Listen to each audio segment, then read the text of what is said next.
Hello, dear viewers. Thanks for joining me. I just did a reading on Natalia. That's on Skaya in that Trump Tower meeting. But I've got another reading I really need to do, and it's on the GOP. Now, I'm not saying that there is no corruption in the Democratic Party, because I think there is. I'm not saying that there are no Democratic senators and representatives who might feel like they owe the big donors some favors, because I think there are. However, I do have to say that everything I see suggests the Republican Party has a much worse case of corruption than the Democratic Party does. You know, I feel like the Democratic Party, those who have been sort of unduly influenced by money, there may be more of those that, you know, came into politics for the right reason. They do have some morals and values. They just have come to make too many concessions because they believe that's just the way it is. Okay, and there's no excuse for that. They should be strong. I mean, Bernie's been able to be strong. But I feel like a lot of them, you know, that's probably their story.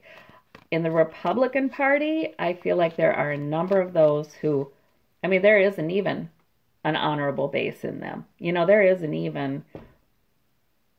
was not a, I'm getting into this for the right reason, I want to change the world for the better kind of thing for a lot of those guys. I think some of them were groomed, frankly, by big business to take on this role. And they sort of knew it, and it didn't matter because they really didn't want to change the world. This was just for them. Paul Ryan. Yeah, I do believe that of him. So, Noam Chomsky, who is a noted economist, author, and speaker, has said that the GOP is probably, and he doesn't overstate things. He's not as upset about Trump as everybody else. He's like, well, yeah, not surprised, you know. But he has said that the largest threat to the human race right now might well be the GOP party, might well be the U.S. GOP, because they seem to, they're only about money. I mean, they don't care about the climate, they don't care about the planet, and Noam Chomsky sees that as like one of the main things we should be concerned about. They feed a military-industrial complex. They seem to be into warring for economic reasons. A lot of them, I'm not going to say all, but a lot of them. This is a dangerous party, he's saying. This is a dangerous organization. Well, I want to do a reading on the GOP, the U.S. GOP, and see. He also talks about what's remarkable about the last 40 years is this all-out war by the very wealthy against the middle and working classes. It's all-out war. It's been all-out war to steal from them. I mean, he just puts it all together. He talks very matter-of-factly, and he says, well, this and this and this and this, and yeah, what else do you call it? All right, so they have secrets. Our GOP has secrets, okay. And they are, and I know this maybe isn't fair to lump them all together, because I think there are honorable men and women in the GOP. But I'm telling you, the ones who are dominating the GOP are not those ones, you know. And we have the others that may be honorable just voting right along with all the others. So do they get any points for being honorable? I don't know. Do they? Their outward quality is money. People see them always balancing the money. Always worried about balancing financial needs, priorities. Some may see them as being concerned about the economy, because that is their shtick. But yet this tax cut that's going to put us trillions into deficit was signed in, so I don't know how they can claim that anymore, but they have this image of caring about being fiscally responsible. All right, their inward quality, oh, they're pretty happy right now. Happy family over there right now. They're all together. They are. They vote together. They have quite a lot of unity, which is frightening in a way, because That means that, like I said, even those who may not be as corrupt have thrown their lot in with them. All right, we have for motivator, for goal, I mean, Six of Pentacles. They want money. They want money. All right. Motivator, they're not happy. They're not happy. They're not content. And they don't care about emotional fulfillment.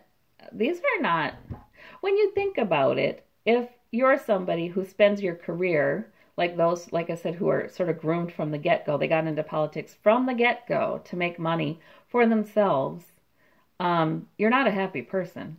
You're not somebody that understands anything about emotional fulfillment, and cups are about emotional fulfillment. You're not happy. None of that makes you happy, so you go for the money. Leaving.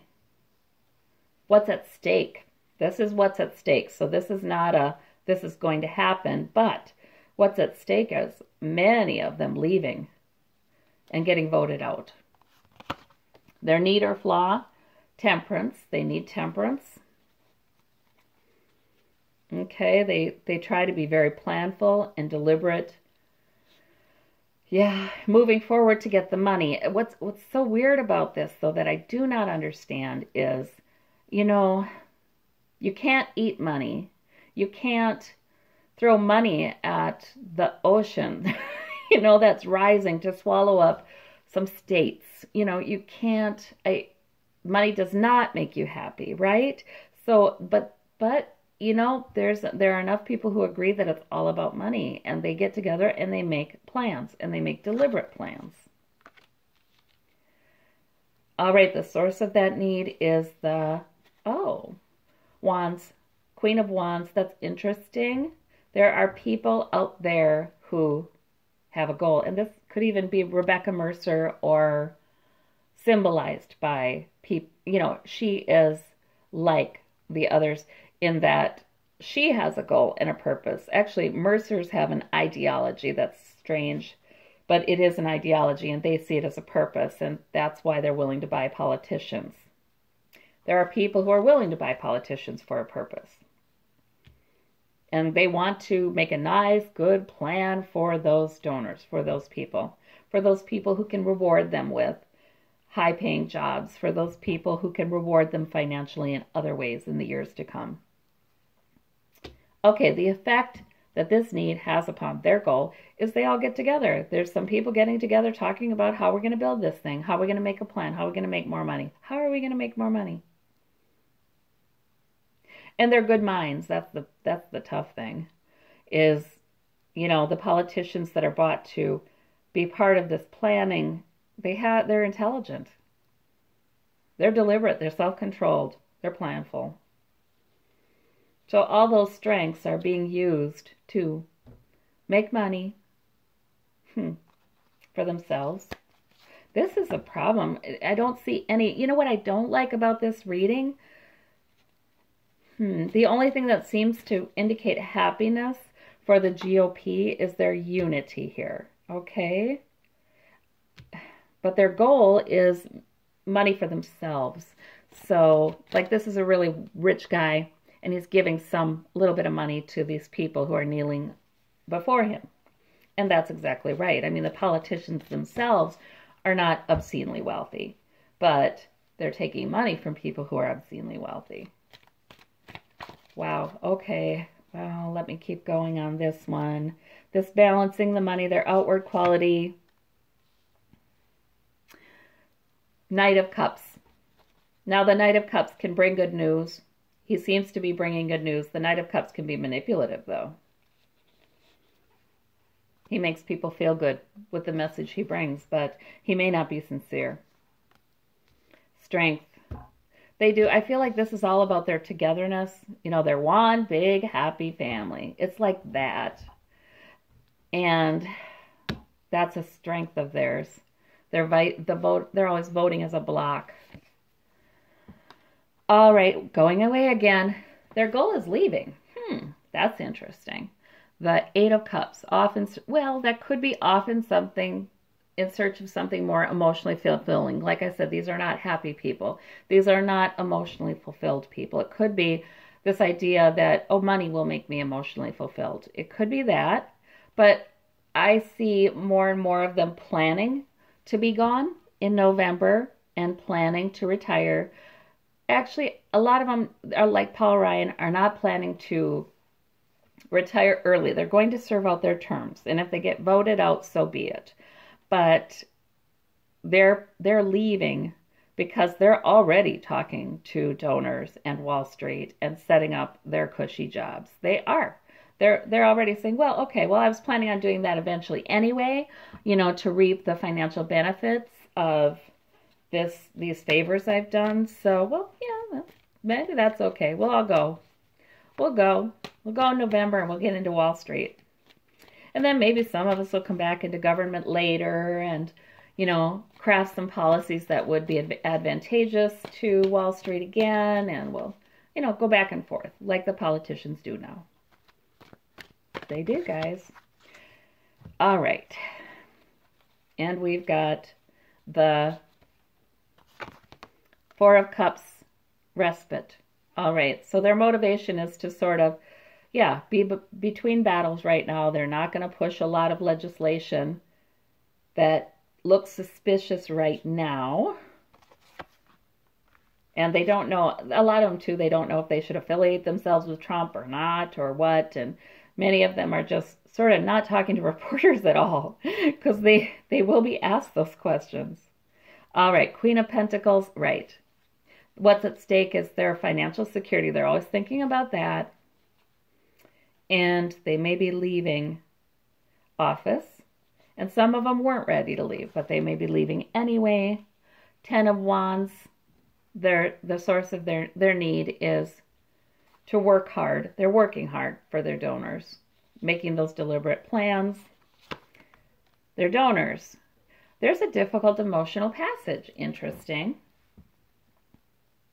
So some of their big donors who may have been led by ideology like the Mercers are not entirely liking the way things are turning out. That's what I'm seeing here. They're not liking it. It's not great. It's not what they had envisioned. They feel like they're not getting their money's worth. Yeah, I suppose if somebody with a purpose financially backs somebody who only wants money, those people are not seeing eye to eye, are they? They have different goals. Queen of Swords. All right, so the effect the goal has upon the outcome, truth. Truth will be coming out. People, they are taking a hit. They are taking a serious hit to their reputations with that Queen of Swords. Queen of Swords is often people talking to Mueller, okay? And that's part of it. That's a huge part of it. I feel like they're taking a real hit to their reputations and their ability to keep making money and working with business people to keep making money. They're taking a real hit to that. They sure are. They really are. And it's, it's not something they had planned on. But somebody got elected that was the most ludicrous example and obvious example of making decisions that serve big business, that they are exposed. And when they've backed Trump and worked with Trump and supported Trump, it's made it much more clear to the American public who they really serve. We saw men who did not like to do it, who did not want to do it, who used to say terrible things about Trump, turn around and start kissing his butt.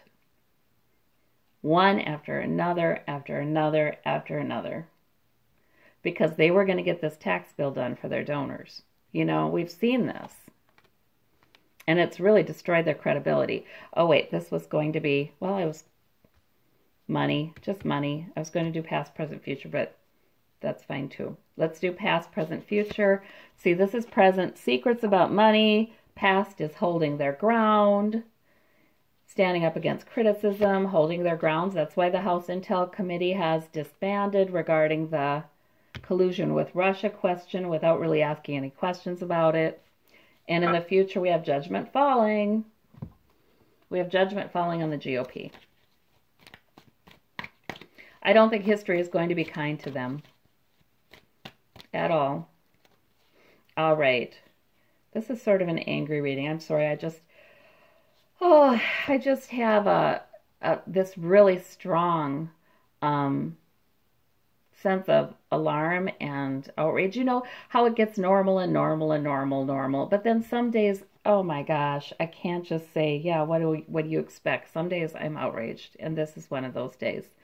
Seven of Pentacles, the harvest is rich, but something's wrong. They've made a lot of money, but they have to stand their ground because their secrets are being found out. In the future, we have judgment falling upon them, and then we have the Queen of Cups. And the Queen of Cups is probably, yeah, depth of emotion. You know, people are emotional about the economic troubles affecting their families and other families. They're emotional about cancer patients being charged $2,000 for a chemo pill. They're emotional about increasing homelessness, increasing poverty for children. People are getting emotional about this, and their hearts are saying, have compassion, and judgment is falling upon the GOP for not having compassion, for having zero compassion. You know, there are people in the GOP who've been secretly audio taped talking about how those who have no money or you don't have a job, they shouldn't get food support. They shouldn't get medical assistance. You know, there should be no Social Security, medical assistance, Health and Human Services, food support. There should be none of that to some members of the GOP. And I guess you could ask them, what are people who cannot work and children and elderly people supposed to do? And I almost see them saying, like Ebenezer did, well, are there not workhouses, prison? Is there not prison for them? So, yeah, this is not good for the GOP. But it's better for us. I'm looking at this reading, and it's better for the American public because we do see a lot of them leaving, no doubt. They think they're going to go into cushy jobs, but not all of them will. And we see truth coming out being a real problem for them to work with big business in the future. And we see judgment falling upon them and people crying out for more compassion, mercy. You know, we can't do this.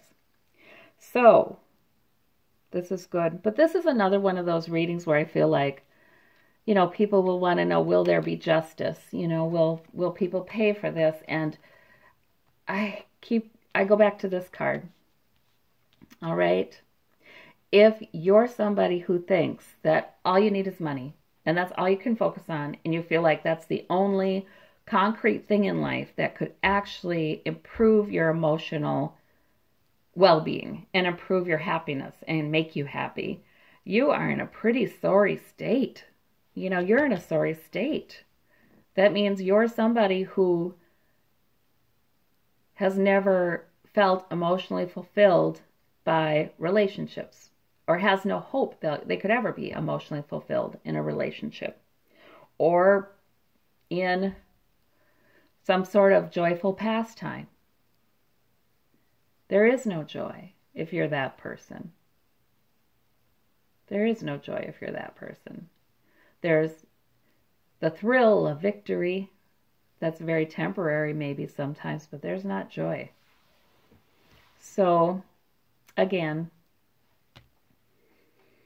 they may have been living their justice all along, but they need to be out of there. They cannot be trusted to make decisions for other people. They're not seeing things in a balanced and sane manner with this worship of money. So there's my soapbox speech. Sorry about that, but that's feeling strong for me today. So I thank you all. Bye-bye.